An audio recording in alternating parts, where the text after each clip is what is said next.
Welcome to my channel. Today we will learn about the expenditure and the type of expenditures. Okay, so what is the definition of expenditure? An amount spent by business for any consideration received by business is called an expenditure. Let's split the definition. Amount spent by the business for any consideration received by the business. Now, what is the consideration? Consideration is basically service or goods. So business receives the service and goods, and for that, if business paid the money, spend the amount, which will be called as expenditure. Now, types of expenditure. There are three types of expenditure: capital expenditure, revenue expenditure, and deferred revenue expenditure. Let's learn it by one by one. Capital expenditure. This amount is incurred to acquire the fixed asset or to increase the value of fixed asset. Okay. Its benefit for a longer period of time, and it's non-recurring in nature. So let's again say to understand. Normally, the benefit of this asset is for a longer period, normally more than 1 year. Okay, and generally it is non-recurring expenditure. Normally, you don't buy machinery or fixed asset every year. Okay, and exactly reverse of this is basically revenue expenditure. Benefit of it is not for a longer time. Normally, it is lesser than a 1 year. So whatever expenditure benefit you are expecting is lesser than a 1 year. Okay.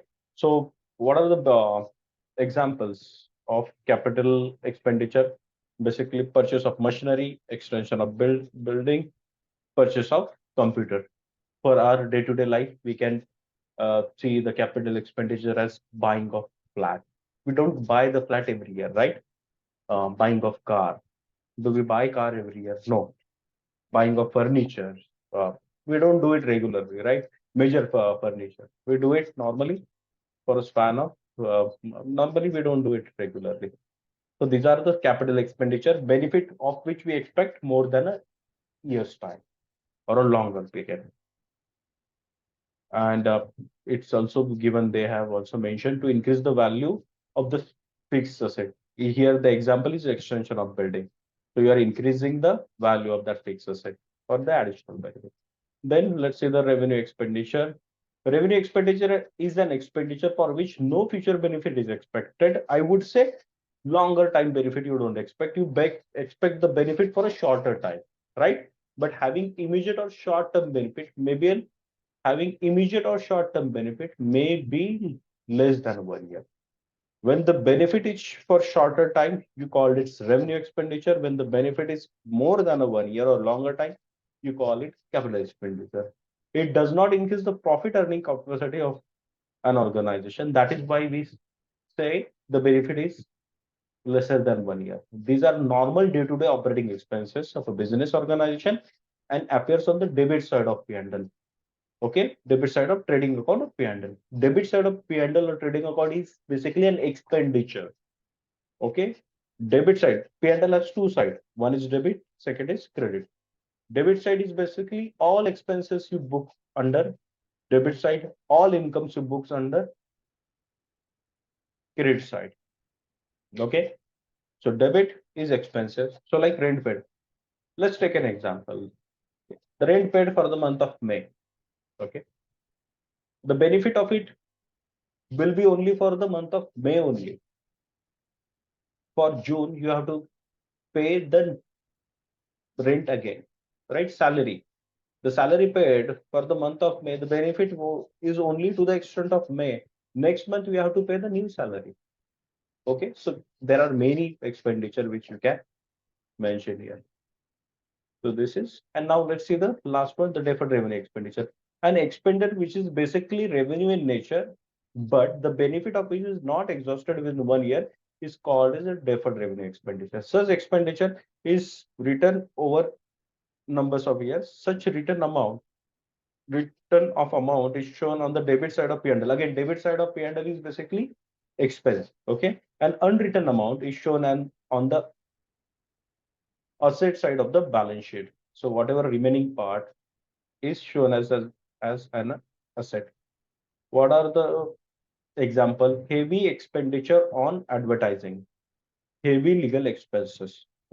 Let's see the example, then we'll go back. An amount spent of 5 lakh rupees on advertising to introduce a new product in the market, and it's estimated that the benefit will last for 5 years. Thing is, 5 lakh you paid and benefit you expect for 5 years. Then what treatment you will give? Then rupees 1 lakh will be charged to the P&L debit side. What is it? Expense.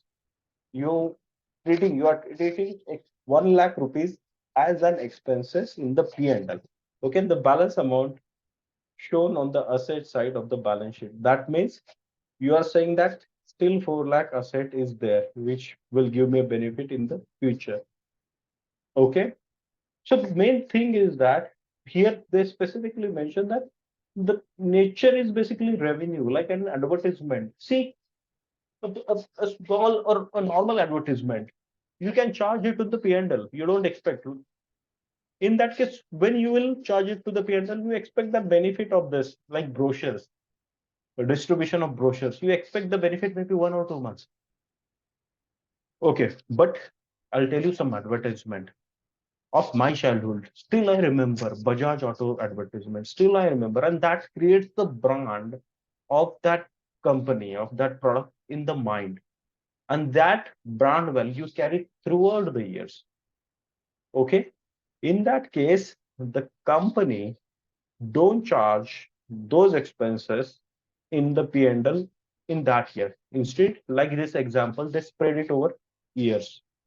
And I'll tell you, normally the criteria, the second criteria should be significant expenditure. And normally, if you see the means materiality, when you see the amount is very low compared to the business, in that case, normally you don't distribute over numbers of year. But if the amount is significant, normally you charge it on the P&L for numbers of years. Practically, I'm telling you, not just theoretically, but practically, since I have worked with the MNCs and I was part of, this management accountancy department function.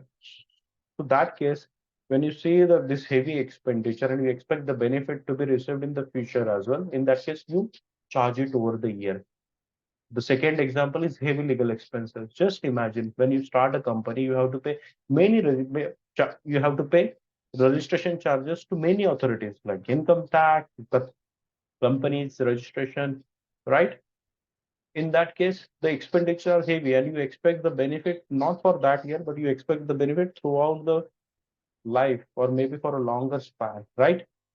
So in that case, you charge that amount not only for that year, but you spread it over the year. And that, so you charge some portion of that expenditure every year in the P&L, some portion, and remaining portion you show as asset on the balance sheet side. I hope you understand this. If you are not understood any of this, type of expenditure, if you need any explanation, just mention in the comments. I'll get back to you on that. We'll meet you in the next lecture. Till then, bye-bye.